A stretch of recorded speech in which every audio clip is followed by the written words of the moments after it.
All right, good morning. We are going to get started. So we want to welcome you to the 8th Annual Northwest Military Summit. We're delighted you're here. It's going to be a great opportunity this morning to recognize some businesses who've really gone above and beyond the call of duty to employ veterans, service members, their families, to do right by them, as well as hopefully to give each of us, as we walk away from this event today, some new tools, some new information, some new challenge and impetus to go above and beyond ourselves to make sure that we're doing right by our veterans and service members. So we're going to begin this morning with our national anthem sung by Oregon State Representative Mark Meek. And then we're going to have our opening invocation by Chaplain Jason Dong from the Army National Guard. So if the two of them would both come forward, and I invite all of you to stand for our nation's anthem.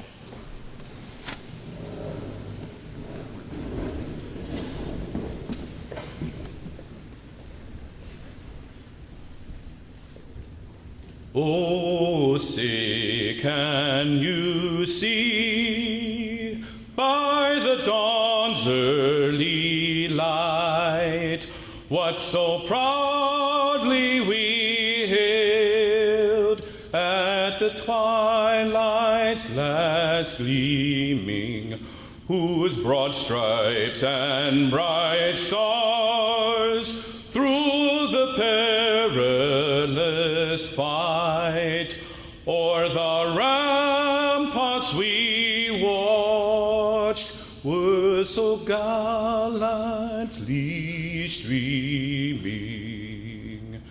and the rocket's red glare, the bombs bursting in air, gave proof through the night that our flag was still there. Oh, say does that star-spangled banner yet wave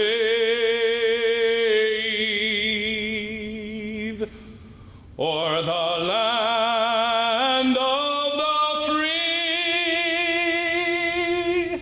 and the home of the brave?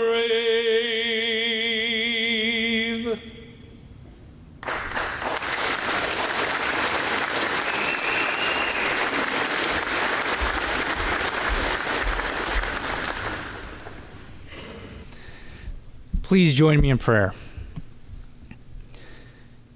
Dear God, we thank you for this morning. We thank you for the food. And we thank you that we live and we move and we have our being in you. We thank you for the men and women who proudly serve this nation and the great state of Oregon and Washington. And for this gathering of leaders, employers, and businesses who seek to support our service members. We ask that you would grow these partnerships and deepen the bonds of mutual understanding as we seek to meet the needs of our military and our communities. May you grant us your wisdom, creativity, and innovation as we move forward into a future with ever-growing needs. We pray humbly in your name. Amen. Thank you both very much. You may be seated. So we want to thank especially our partners who, not just this year, but year after year after year, have stepped up to work with us, not just on this event, but throughout the year. You see several of those partners up on the screen there. The Employer Support of the Guard and Reserve, which you're going to hear more about in a little bit. The Oregon Military Department, based here at Camp Withicum. USO Northwest, Providence Health and Services, Grove Tech Machining, University of Portland, Pamplin School of Business, and Chris Case Northwest, which has entertained us and fed us in the back there. So please thank all of our supporters and partners who have made today possible.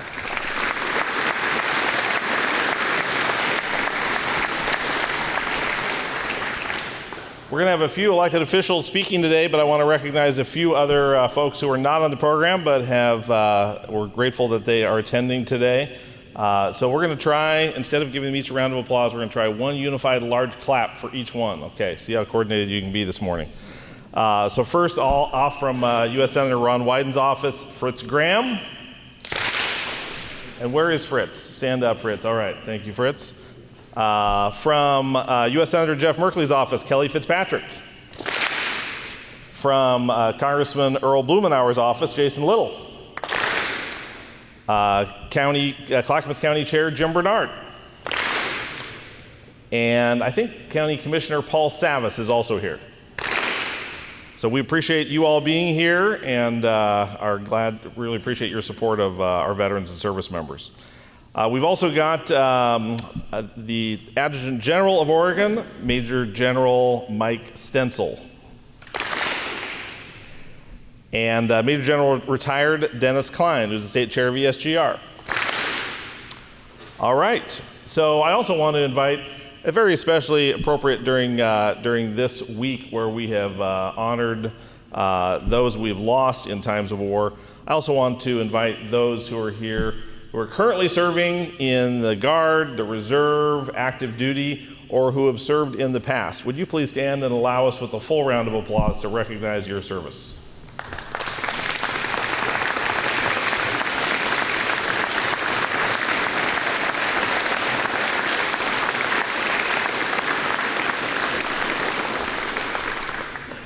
Thank you very much. And while we rightfully honor those who are able to be here with us today who have served, I think it's also appropriate that we take a moment to recognize during this Memorial Day week those who have also served but did not make it home.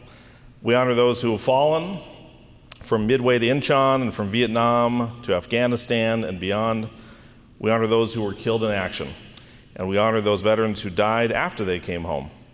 Let us take a moment to reflect, remember, and honor their sacrificial service. Please join me in a moment of silence.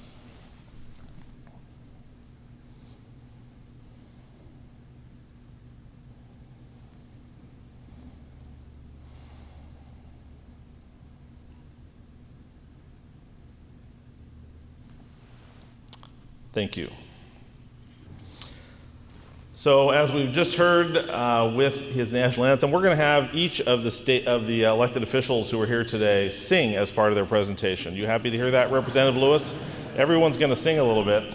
No, Representative Meek, I think, is the unique elected official who's not only got a lot of musical gifts, but also is a great public servant. He represents the people of the Oregon City, Gladstone, Johnson City, Jennings Lodge, Oak Grove area in the House of Representatives. Was just elected last fall for the first time. He's an Air Force veteran, so you're going to hear some bipartisanship with different branches of government today. He's a realtor, a small business owner, and importantly serves on the Oregon House Veterans and Emergency Preparedness Committee. So we've invited him today to come and share some about how employers can best support our veterans, how our state is best supporting our veterans and service members. So please join me in welcoming Oregon State Representative Mark Meek back to the stage.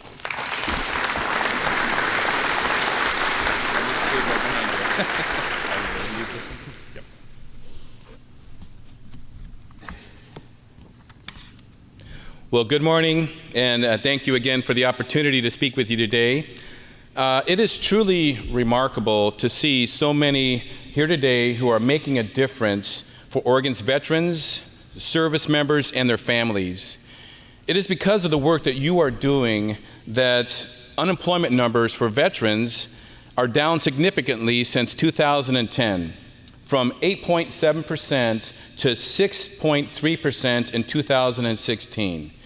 Your commitment to hiring both past and present members of our military is what moves the needle on the ground every day for veterans and their families across Oregon. PNDC members are creating opportunities for veterans across the Northwest and leading the nation with innovative ideas that help veterans transition from service to civilian. As a member of the House Committee on Veterans and Emergency Preparedness and a veteran myself, I know firsthand the key role that veterans and returning service members play in Oregon's economy. Much of their military experience is translatable to civilian jobs. In fact, they are more likely to work in manufacturing, transportation, and utility industries than their civilian counterparts. They bring specialized skills and training, real-life experience, and teamwork to the workforce. I'm concerned, though, that many employers are missing the boat by not hiring veterans and reservists. This hesitancy often stems from misconceptions and misunderstandings. Civilian employers and companies often don't see how veterans' skills translate to the civilian workplace. They also worry that reservists will redeploy and leave their job for extended periods of time. Still, other reasons are more surprising and even troubling. The stigma around PTSD and mental health concerns surrounding job-seeking veterans isn't anything new, and in fact has become more prevalent in recent times. It is because of these barriers that it is so important for Oregon business leaders like yourselves to not only continue the work you are doing, but also reach out to your peers who have not yet realized that hiring someone who volunteered to serve their country and now has unique and unparalleled workplace skills is one of the best investments that they can make. The legislature is your partner and is dedicated to supporting veterans, National Guard units, and reserve service members and their families. And that is why we are working on legislation to expand education, job training, incentives for employers, and equal pay protections for veterans.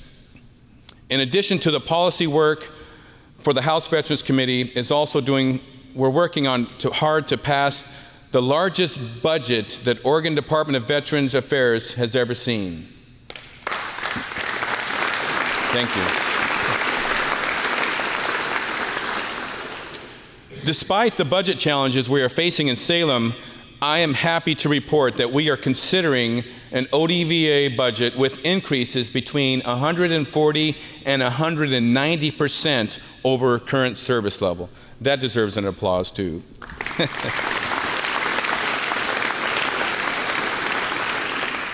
And it's thanks to the voters who have dedicated funds to make sure that the state can provide veterans, returning service members, and their families with the resources they need to be successful.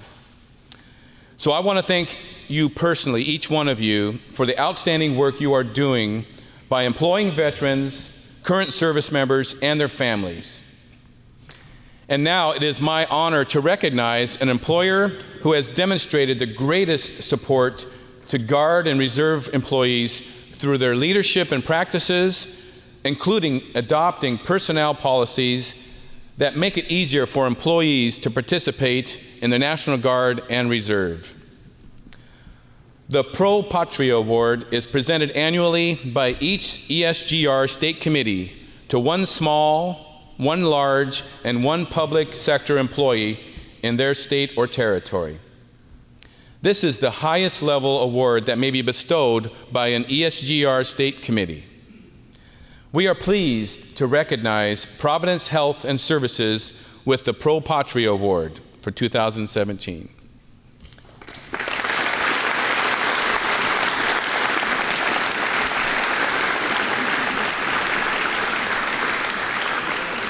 Congratulations. Providence has identified hiring veterans and individuals with disabilities as a top priority. Providence has taken many strides to attract, support, and grow their veteran outreach. In 2016, Providence Talent Acquisition leveraged strong relationships with community partners and hiring managers to host the first Providence Health and Services Career Fair dedicated to veterans and their spouses. They had over 30 hiring managers from 8 different departments participate in the event and were able to speak with over 50 veterans who attended about open positions within their organization. 6 new veteran caregivers were hired as a result of this career fair. One Providence caregiver shared this: "To my sisters and brothers in arms, I would share that Providence is an amazing place for veterans to contribute in a meaningful way.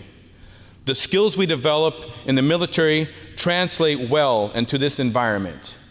Leadership, technology, courage, compassion, excellence, teamwork, and initiative are attributes which are valued here at Providence Health and Services. Providence also allows their employees the opportunity to continue to serve, showing compassion and caring for the poor and vulnerable is the foundation of this organization, and military veterans have a uniquely special understanding of that. I invite Tate Cantwell and Lauren Corbett from Providence Health and Services to the stage. Please join me in congratulating Providence on receiving the Pro Patria Award.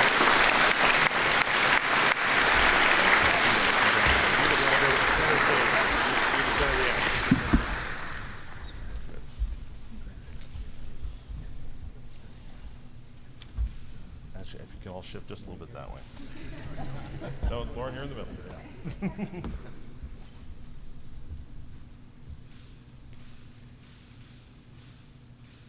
It is now my honor to introduce a man who really needs no introduction, the Adjutant General of Oregon, Mike Stensel.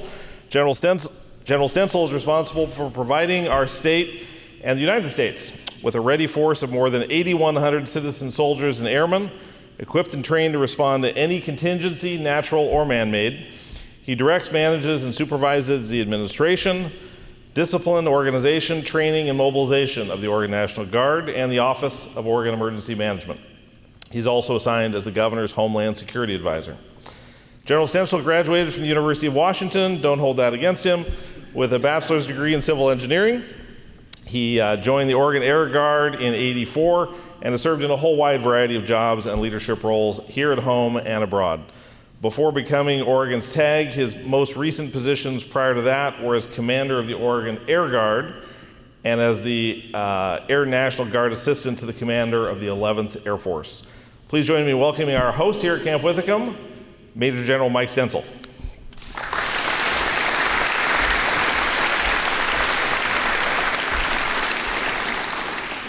Thank you, Dave.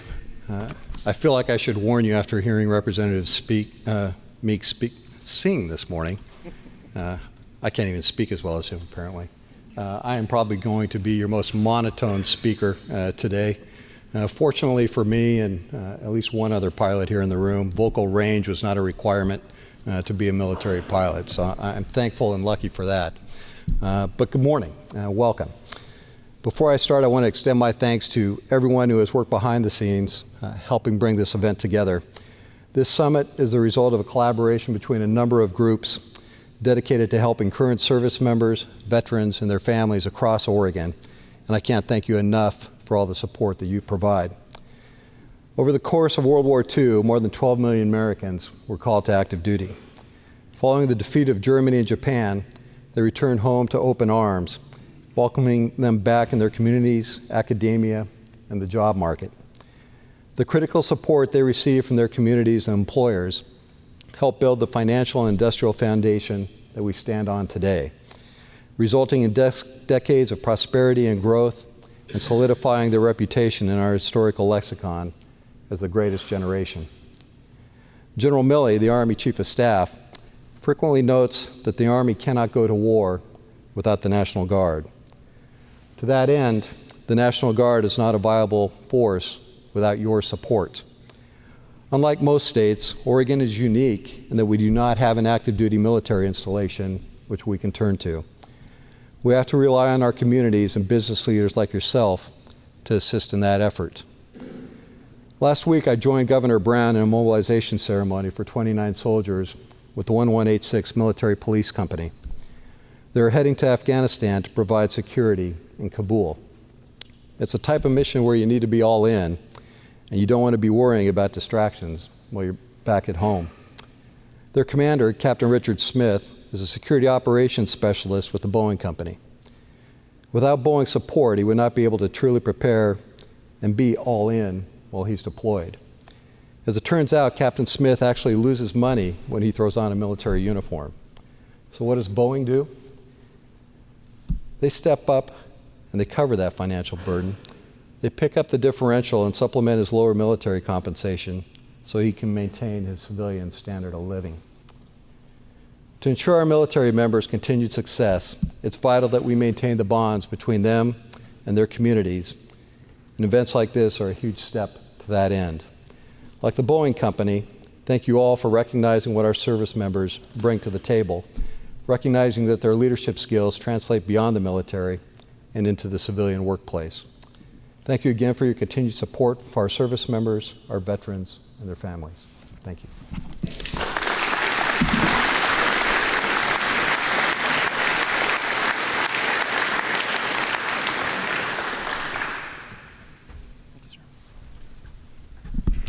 I would like to invite Ms. Tanya Pardo to join General Stentzel on the stage.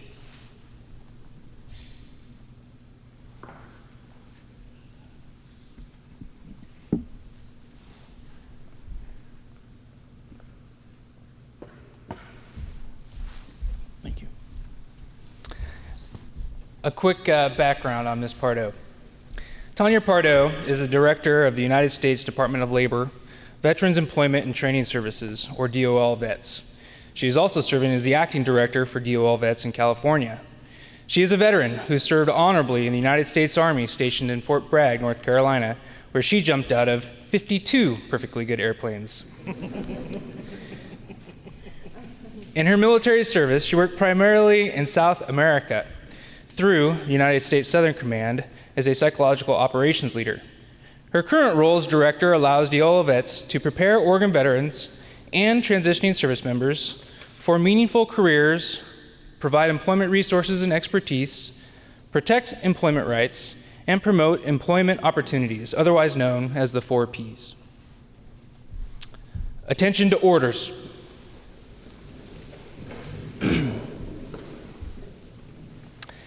The Oregon Commendation Medal is presented to Ms. Tanya L. Pardo, Oregon State Director and Acting State Director for California for Veterans Employment and Training Services, the United States Department of Labor.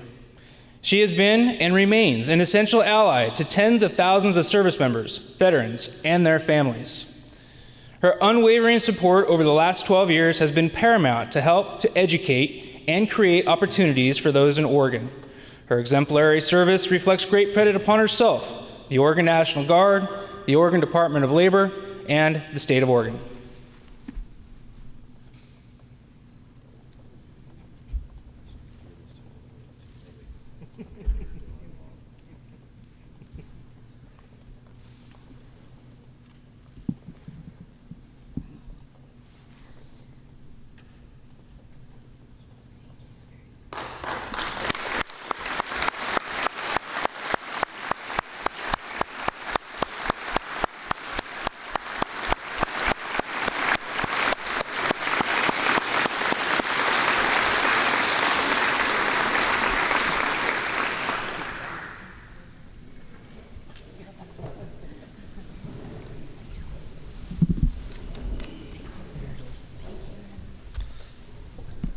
In case you couldn't tell, that was a surprise to Tanya today. So congratulations, General, on keeping that a surprise. Thank you very much.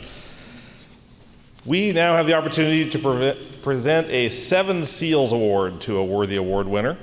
For those of you who don't know, the 7 Seals Award is awarded to an organization to honor significant achievement, initiative, or support that promotes and advances ESGR's mission. Our award winner at this time is the University of Portland's Pamplin School of Business. The Pamplin School of Business is committed to supporting its military and veterans community. Recently, they partnered with VetWork PDX, a Portland-based group offering networking opportunities for veterans. They often host alumni lunches and focus groups to provide resources for the military community. The Pamplin School of Business is also participating in ODVA's Veteran Benefit Expo this year and will be sponsoring the 2017 event. Additionally, the Air Force and Army ROTC programs at the University of Portland provide military education, management, and leadership opportunities while completing a bachelor's or master's degree. The university traditionally subsidizes scholarship winners with free room, board, and fees. I invite forward Business School Dean Robin Anderson as well as ROTC Director David Romero, to come forward. Please, everyone, join me in congratulating the University of Portland's Pamplin School of Business on the 7 Seals Award.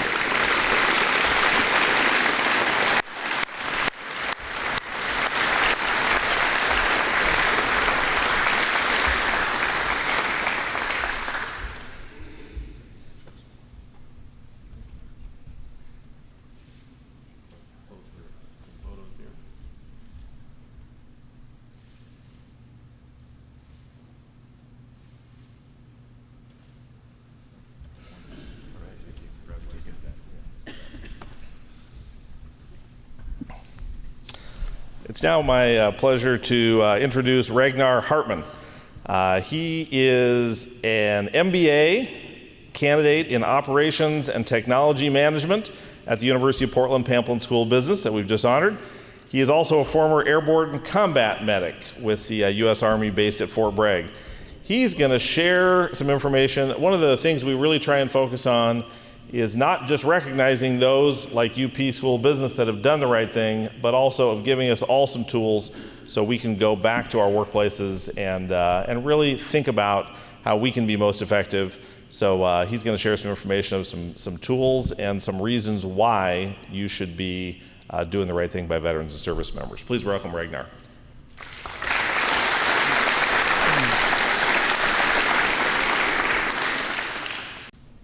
One of the great virtues is to know thyself. When you hire veterans, you're not getting someone fresh out of high school or someone whose parents put them through college. You're getting someone who already knows fundamentally who they are on the inside. They've had that experience, whether they've seen combat or not. They've been through the rigors. They've had their mettle tested, and they've come through the other side. They're applying for the job. They're not the stereotypical PTSD Lifetime movie vet.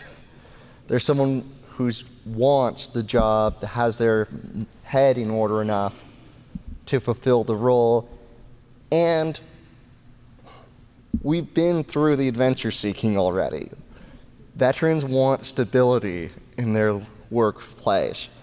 They don't want to look through a dozen different jobs. They've picked one, and they're going to want to rise up in a company. They're not going to want to move around constantly. There's a lot of little benefits like that go in, but ultimately, veterans, we don't always know the key word we should have on our resume. One little keyword or a different one, it all boils down to semantics.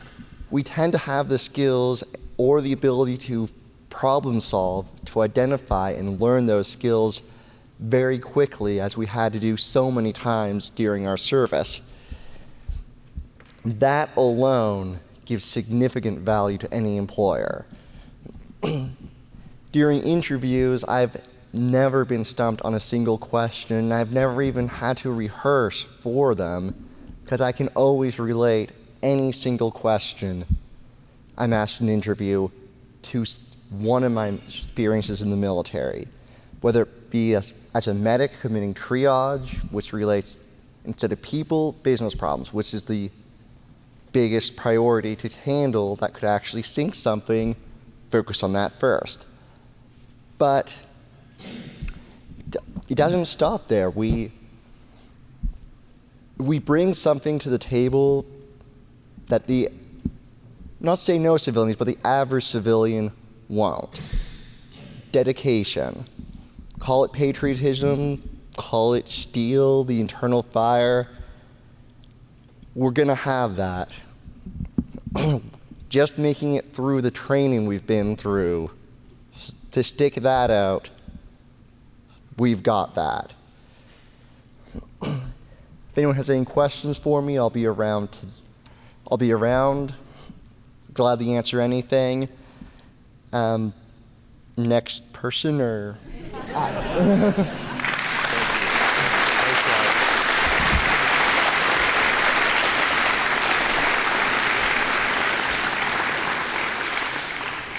Thank you very much for sharing your heart and your head this morning. Very informative. We are now going to enjoy some musical entertainment by an ensemble from the 234th Army Band. Thank you for being here today.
Well, General Stencil, you don't have to be able to sing when you bring your own band with you. That actually works out well. Thank you so much for being here before, during, and after our program.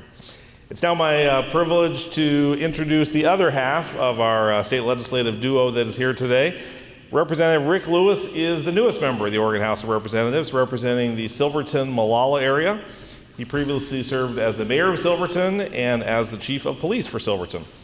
Representative Lewis is a life member of the Oregon Association of Chiefs of Police and served as the organization's president. In 2005, he took a 6-month leave of absence from the Silverton Police Department to teach in the executive leadership program for the Iraqi police leadership during Operation Iraqi Freedom. After spending 3 years in the U.S. Army and 2 years in the Wyoming National Guard, Rick graduated from the University of Wyoming with a bachelor's degree in criminal justice.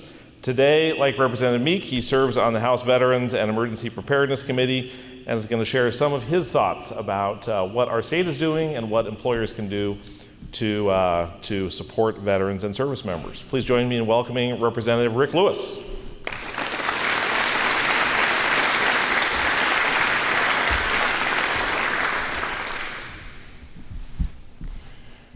Thank you very much for that introduction. It's a distinct pleasure to be here this morning.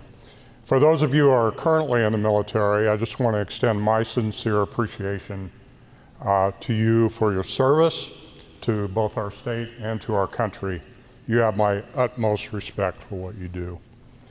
Representative Meek gave an excellent overview of what's going on in the state legislature with regard to veterans and the bills that we're working on right now. There are quite a few of them actually that are in the process of going through the Senate and the House and the governor's signature. Hopefully most of these will be signed into law, but it's refreshing indeed to serve on this bipartisan committee, and I can tell you that we are united, regardless of party affiliation, in what we can do for veterans and their families. So it was recently said that this legislative session is shaping up to be one of the most impactful in recent years in providing services to our veterans. And I believe this is due in large part to the broad spectrum of support that we have from our committee, from the Oregon Department of Veterans Affairs, and also from the citizens of the state who overwhelmingly showed their support with the passage of ballot measure 96, over 85% of our citizens supporting veterans. So why should you as a business owner or a CEO hire our veterans? Allow me to offer a personal perspective that comes from nearly 30 years as a chief of police in Oregon. I started my law enforcement career in the early 70s at a time when most fellow police officers that I served with in law enforcement were veterans of the Korean War. So that kind of ages me or dates me a little bit, I guess. But over time, I made it a priority to make every effort to hire military veterans. And here's why. Those who have served and are serving now know that the military, regardless of the branch of service, grounds their personnel firmly in a tradition of service. At a very early stage in their training, they learn the importance of tradition, of teamwork, of ethical conduct, of following orders, of commitment and dedication to service. It shouldn't be difficult to see how these individuals can bring to your workplace the things that you look for the most in employees. Men and women in uniform are taught an occupational specialty, and they receive some of the very best training that our nation has to offer. Many of these specialties can be helpful in your workplace, depending on the type of work you have to offer. The opportunities in this regard are endless. I encourage you to take advantage of the training and the experience that these military veterans have and use it in your workplace. I can tell you from experience that veterans that I've hired over the years, and there have been many of them, were among the very best employees that I ever had. Their commitment to the profession, their work ethic, their dedication to the employer, their ethical conduct, and their trustworthiness are unparalleled. They're self-starters. They become great supervisors. They motivate other employees to improve their performance by their actions. These are all things that are important to the business community. Oregon has over 350,000 veterans. Some of them have service-related disabilities, but they're able to work at certain jobs and are anxious to do so. There are a number of bills that are currently being considered that may be of importance to your business, and I want to highlight just a couple of those. They are certainly important to our veterans. Senate Bill 476 is the start of an important conversation for veterans and their families. It requires the Department of Veterans Affairs to submit a recommendation concerning the adding of disabled veterans to the existing reemployment assistance program. Specifically, the Preferred Worker Program under this umbrella provides financial incentives to employers who hire preferred workers. Those are workers who are permanently disabled. Employers can benefit when disabled veterans are brought under this program, so stay tuned. The bill was passed in the Senate. It went through the House Committee on Veterans Affairs with a unanimous do-pass recommendation, and it'll be in the House shortly for a vote. I expect it to pass and be signed by the governor. Another bill to watch is House Bill 2690. This bill establishes a workforce development bridge loan program through the Oregon Department of Veterans Affairs that will provide loans to veterans and disabled veterans that want to take classes, obtain professional training, or enroll in an apprenticeship program through a college. This bill is currently in Ways and Means as we speak. We on the Veterans Committee are committed to ensuring that the funds from Ballot Measure 96 are made available for the programs that will help veterans. Thank you very much for the opportunity to visit with you today, and please, if you are a business owner or a CEO, do yourselves a favor and make a commitment to hiring veterans if you're not already doing so. You will not regret it, I can assure you. Now it's my pleasure to present the Seven Seals Award. I'm sorry. I'm thinking of the South Coast here. Seven Seals Award is awarded to an organization to honor significant achievement, initiative, or support that promotes and advances ESGR's mission. I am honored to present this award to a surprise recipient, Cameron Smith, the Director of the Oregon Department of Veterans Affairs. Under Cameron's strong and effective leadership, ODVA has deepened their commitment to build better lives for military veterans, spouses, and their families living in Oregon, providing for the needs of the communities they serve. ODVA has 98 employees serving veterans, reservists, and guardsmen throughout Oregon. The Oregon Department of Veterans Affairs helps veterans obtain earned medals and military awards. They file for education and VA medical benefits, home loan benefits, and emergency grants, and navigate the federal VA system.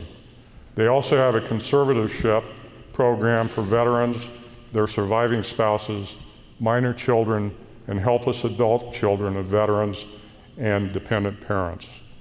I invite Cameron Smith to please come forward.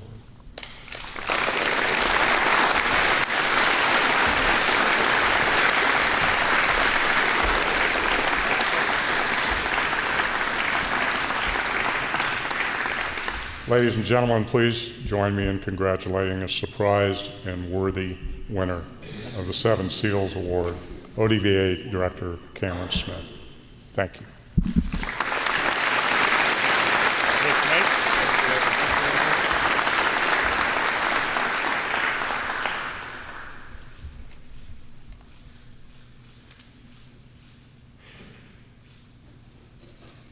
Thank you, gents, so much.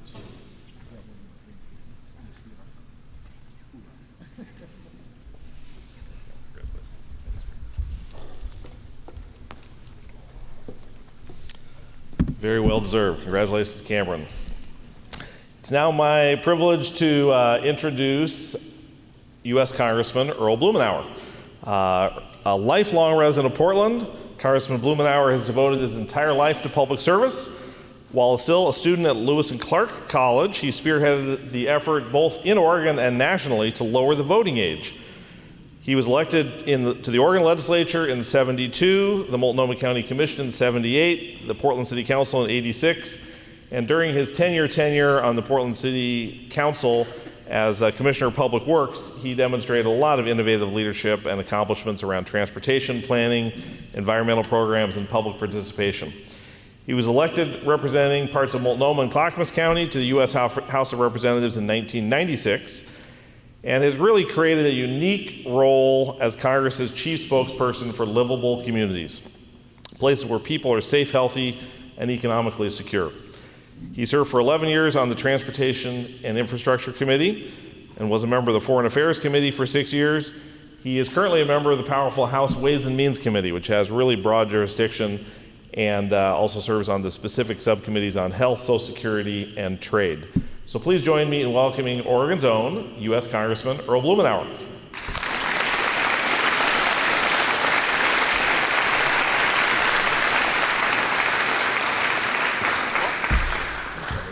This is the one that's live?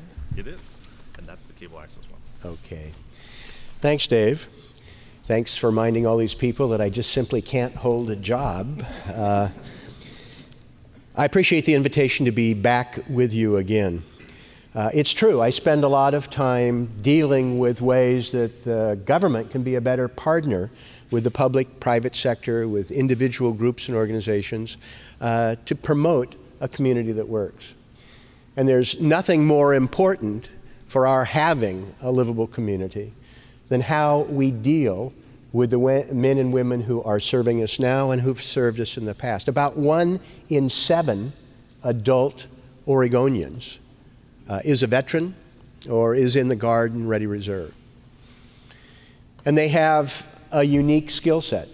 One of the things I have learned, particularly in the service in Congress, dealing with men and women in the military around the world, is that the skill set that is forged literally under fire in some cases, but being trained to react, to innovate, and to be able to respect a chain of command and get things done, and know when you take orders and when you need to innovate and be able to improvise. It would seem to me at a time when people are concerned about this nature of our workforce. You know, we have very low unemployment, but we hear repeatedly from people who are concerned about the productivity of the American worker. There were two features on NPR this morning that you may have heard coming here.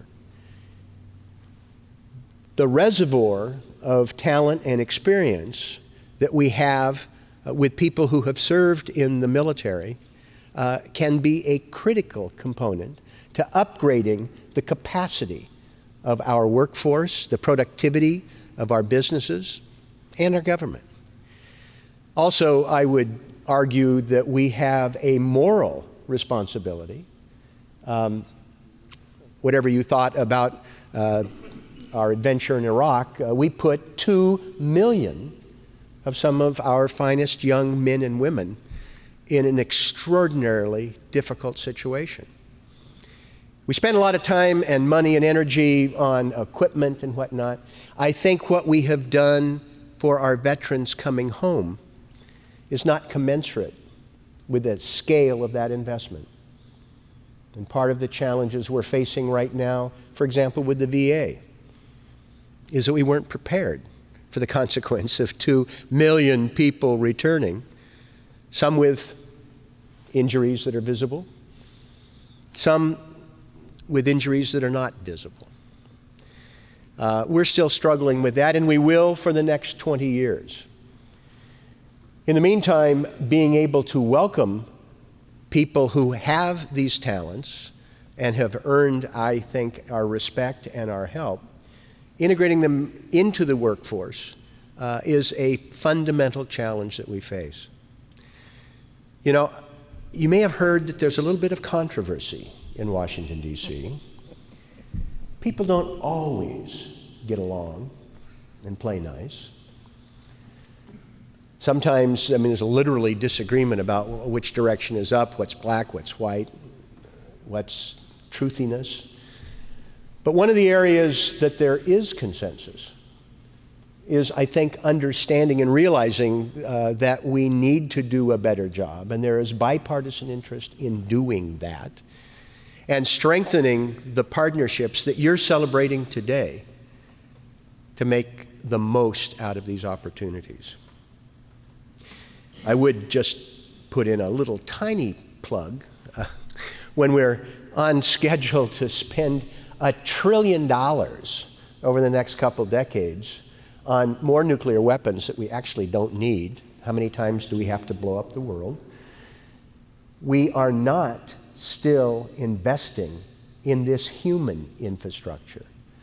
And we're not, I think, prioritizing appropriately some of the investments in our national defense. And I would suggest that the Guard and the Ready Reserve is kind of an ongoing battle in Washington, D.C., sometimes within the Pentagon, to be able to appreciate how that is a force multiplier here at home and abroad. And rather than hollowing it out and being part of some of the ongoing budget wars, I think we need to take a hard look at making sure that we are putting the right investment in the Guard and Ready Reserve, because that is a resource we will need going forward, and it is a resource that enriches Oregon every day. End of commercial. But any of you who have access to Twitter, email, putting in a plug in the budget process that we're going to be facing, that's going to be challenging over the next couple of years, for people to take a harder look at how investments in the Guard and Ready Reserve can actually help us solve problems going forward and actually save some other money. But we're involved with recognition today, and I am pleased to be back with you. Unlike surprising poor Cameron Smith, this award is not a surprise.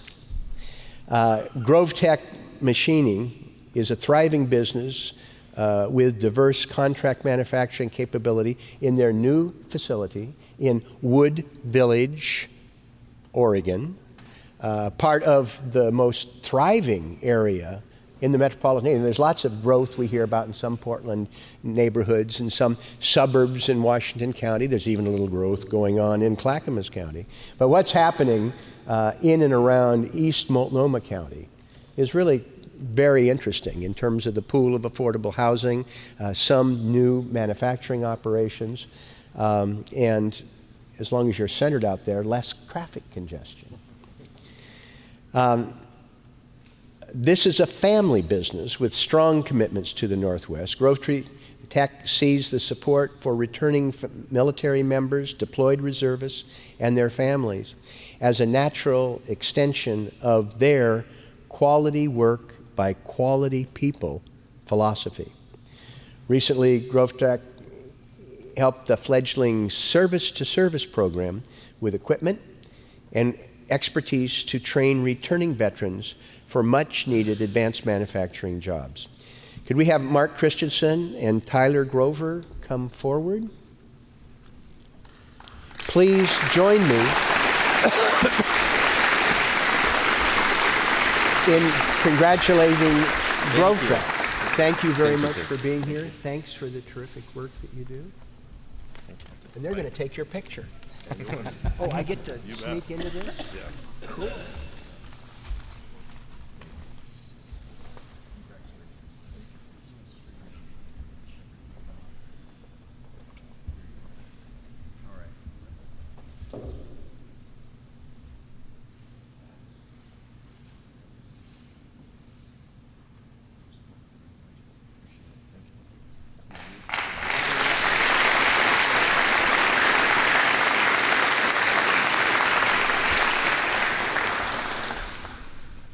So I'd like to take the opportunity to say thank you for that.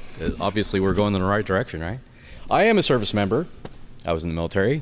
31 years ago, I was on this base. So this is exciting to be here.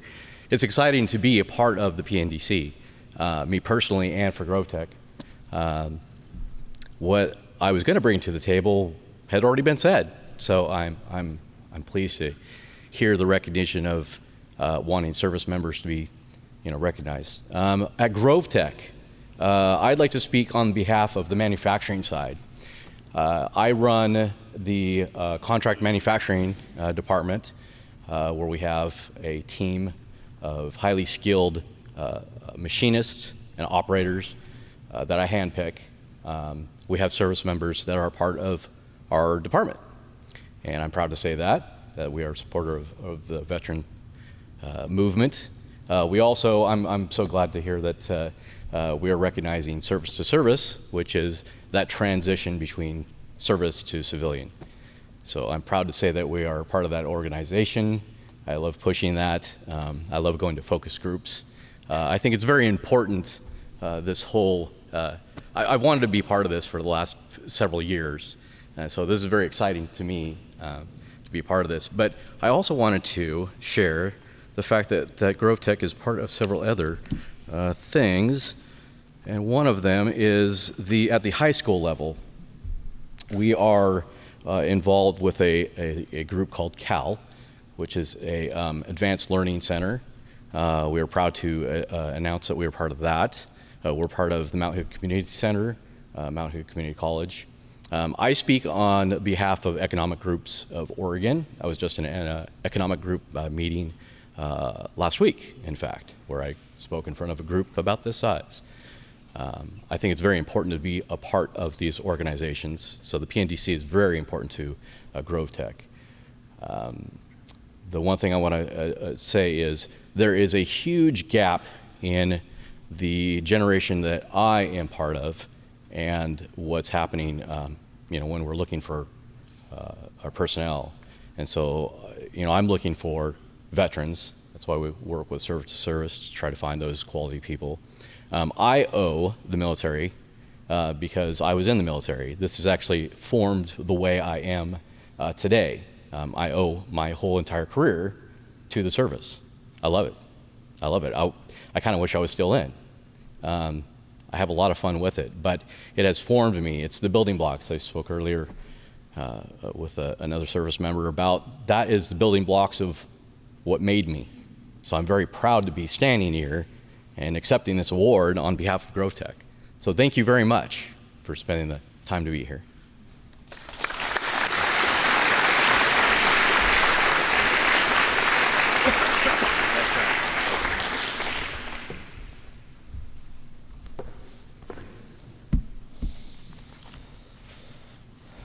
Congratulations, Grove Tech. Thank you so much, Congressman Blumenauer. As you know, we gave an award just a few minutes ago to the Pro Patria Award to Providence Health and Services. And we've invited a couple folks from Providence to come forward and talk really from an employer, supervisor standpoint and an employee standpoint about what it's really like on the ground. I mean, to try and bring it down from the theoretical to the practical in terms of what it's really like in the workplace. So I would invite Ryan and Kimberly to come forward from Providence. Ryan is a certified medical assistant with Providence Gleason Street Clinic. He served in the U.S. Navy as an EMT for over 5 years, as well as his supervisor. Kimberly is the clinic supervisor for Providence, and Kimberly oversees over 40 staff members, and having grown up in a military family herself, saw the unique skills that Ryan brought when he joined her team. So please welcome Kimberly and Ryan.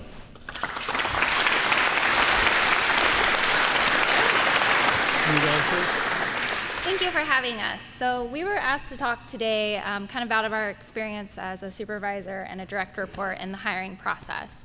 Ryan actually coached me into getting up here to talk to everybody. So for the last 2 weeks, he's like, you got this, you got this. So even though I manage a few people, he is kind of managing me to get up here. So Ryan came to us in a different path. So traditionally, a medical assistant goes to school for a year to 2 years, depending on their background, with the assistance of our talent acquisitions team. Thank you.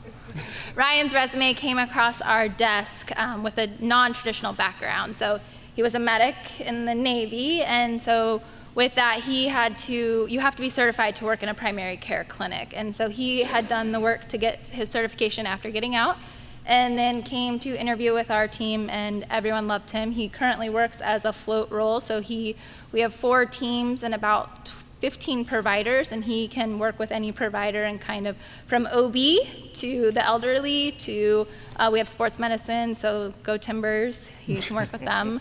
And so it's just his approach to things, and I really appreciate the relationship that he and I have.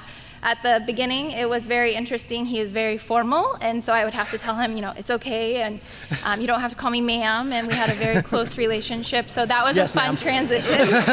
And just constantly working on the relationship between us and his openness, and he takes feedback better than any employee I've ever had, and so even the negative, he's like, okay, so what do I do to fix that? And so he's just embraced this role, and we're very thankful for him. So.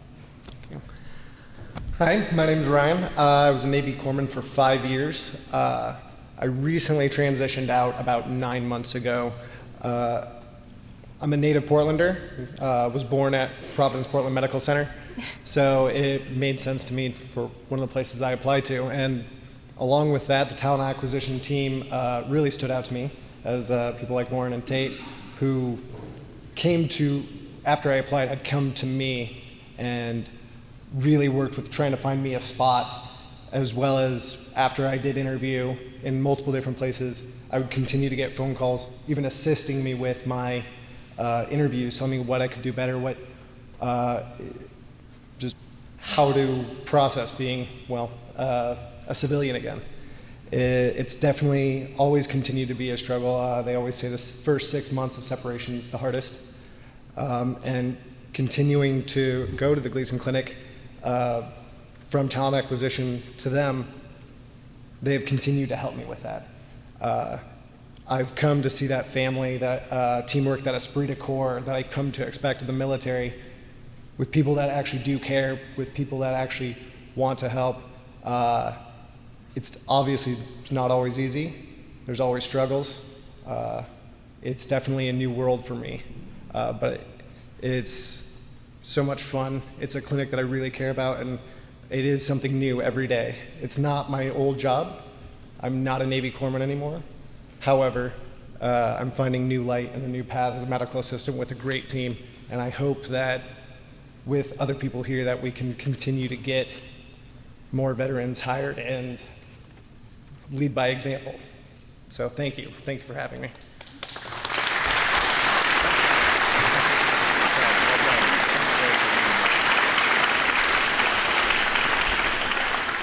Thank you both for shining a spotlight on what a successful partnership can look like between an employer and an employee. So it's now my pleasure to turn things over to our great partner. Major General retired Dennis Klein is currently the state chair in Oregon for Employer Support of the Guard and Reserve. And we're privileged to work with ESGR, and I invite Dennis forward to come and share with us.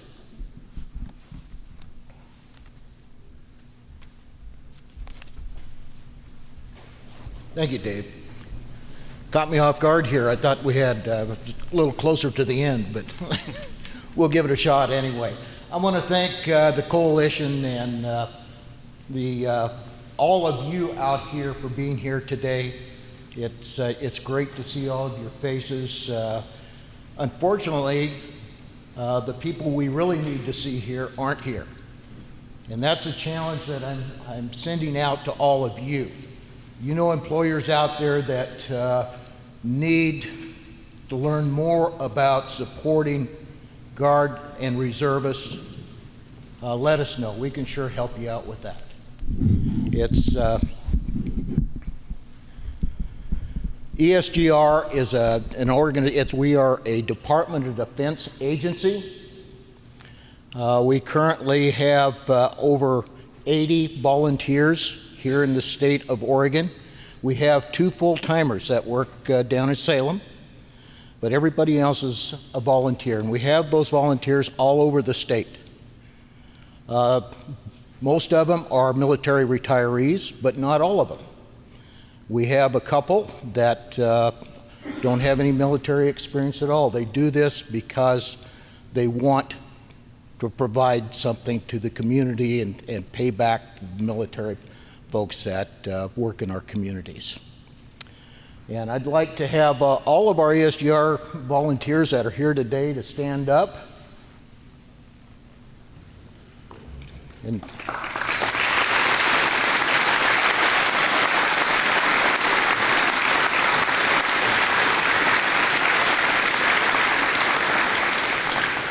a special thank you to Art McCollum over here, who is our area director for Vancouver, Portland. He actually lives in Vancouver, but I tell you what, he is a fantastic recruiter. So Art comes over and talks to you, expect him to try and recruit you as an ESGR volunteer. So thanks, Art, for all you do, and thank you all of my volunteers for all that you do. I think we have an award this morning for our VFW folks. If we could get you to come up here for a second, you'll notice all the uniforms back here. They are the ones that maintain this display for us. If you've been down to the state capitol, you've probably seen these on display from time to time. Out at the state fairgrounds, it's a fantastic display. Along with it, you can see that it talks about the individuals that the uniforms belong to. And they've been after me for some time to provide my uniforms, but I'm not quite ready to do that yet. So and we've got an ESGR coin for them. We want to thank you very much for coming down here and supporting us today. You bet. Thank you for asking. Do you mind if I say a little about our organization? Thank you very much. This was unexpected. We usually come and show our uniforms, and you folks drop by and show your appreciation. I'm going to give you a little history. This was started, take a deep breath. I don't speak very often in front of people. This was started about 25 years ago by Herman McDonald. He's a retired Marine Lieutenant Colonel. He, after he retired, He went into the school system and was a math teacher. And he found out that a lot of the people and students didn't know the history about our veterans. Take one step forward. Okay. And so he went to a antique store, and there was a Navy uniform in there. He went in to purchase it. And he told the gentleman there what he was going to do with it, and he gave it to him free. Another thing that Mac did for about 20 years, he was an advocate for veterans benefits in the Oregon legislature. And people would come to him and say, I have a uniform. I don't want to give it to Goodwill. I don't want to put it in file 13. What do I do with it? Max said, give it to me. And 25 years later, we have 1,600 uniforms that are displayable. Okay, we recognize all 6 branches. People say 6. Aren't there 5? We recognize officially also the Merchant Marines. If you don't know the history of them, boy, they did some stuff like we all did. We have 3 Merchant Marine uniforms here. We have 3 from each branch. Drop by and look at them. Everything is donated to us. 99% of our uniforms are official. Every once in a while, there's a rare patch that we can't find, so we have to get one made up. There's 4 volunteers, Mac, Jim, Jerry, who's with me today. It's an important thing that we do. I don't think people know how important it is. So please stop by, check it out, and anybody that wants to donate any family member uniforms, a little bit more about that. We have gone into homes, and a little lady, 92 years old, says, I told you I had the uniforms. I couldn't get them out of the attic. They're in a locker. Can you go up and get them? We crawl through the cobwebs, and we get it out. And she says, I haven't looked in here in 40 years. And we open it up, and we pull everything out and explain it to her. You can say I'm passionate about this. Thanks for listening. And drop by and see what we have to offer. Thank you very much.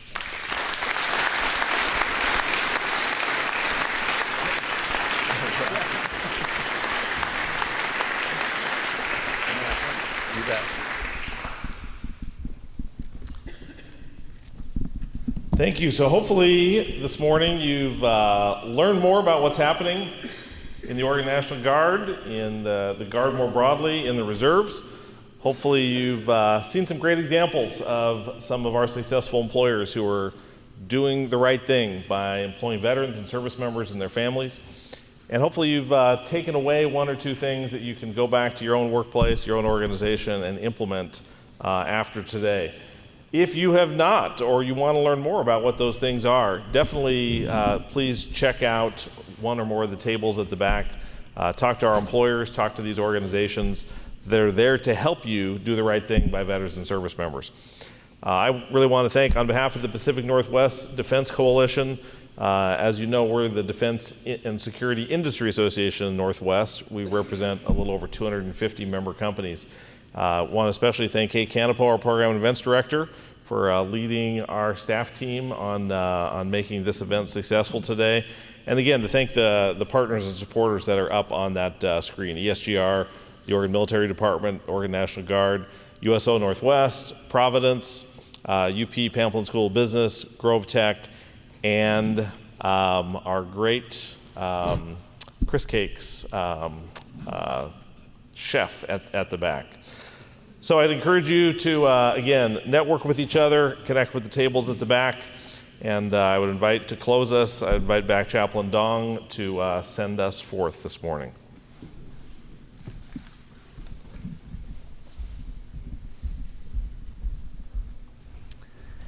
Let us pray. Dear God, once again, we thank you for this gathering. Thank you for the words of encouragement, recognition, and inspiration. We appreciate the organizations and individuals that we could honor today and put forth as a model to follow.